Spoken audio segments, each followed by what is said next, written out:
by core, you are Islamic nation, but you have Okay. modernized it in such a way which looks global. There are certain things, let's say, now the casino is coming, which is a big deal for uh, any nation in the GCC, I believe. Right? In Ras Al Khaimah, there's a casino coming. Correct. Win, right? Yeah. So that's coming. Alcohol has been there. Party culture, everything is like very globalized.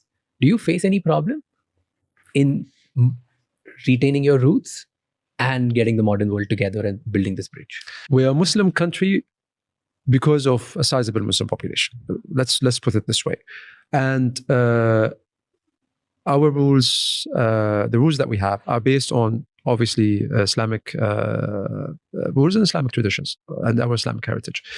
Now, that does not mean that we cannot adopt global ideas, but what we do is we adopt them and we localize them, so that the model that you get is not a model that we got from some other country in the Far East or some country in the Far West. No, it's a UAE idea from a global thought or global idea that has been localized to the UAE because of the traditions that we have, and not necessarily only Islamic traditions, but even the societal, cultural traditions that we have as an Emirati population.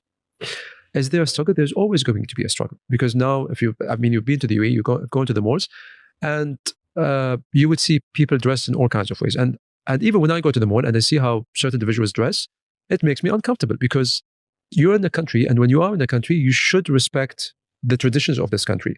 Not because someone is going to penalize you or sentence you or, impose a fine because you haven't, you're not wearing proper clothes to walk in the shopping mall, but because those are the norms of the country, of the population. I live in India today. Even as an ambassador, I need to do things right. I cannot, walk around pretending not to understand certain cultural aspects, respect them, abide by the norms of the country and how people are living in this country. So it's always going to be a struggle. It's always going to be a challenge. But we have done everything possible to retain those cultural norms. Again, my struggle with my kids is to teach them also certain things that I don't want them to not know as they grow up. The older generations, they would have a majlis. I want to be specific here.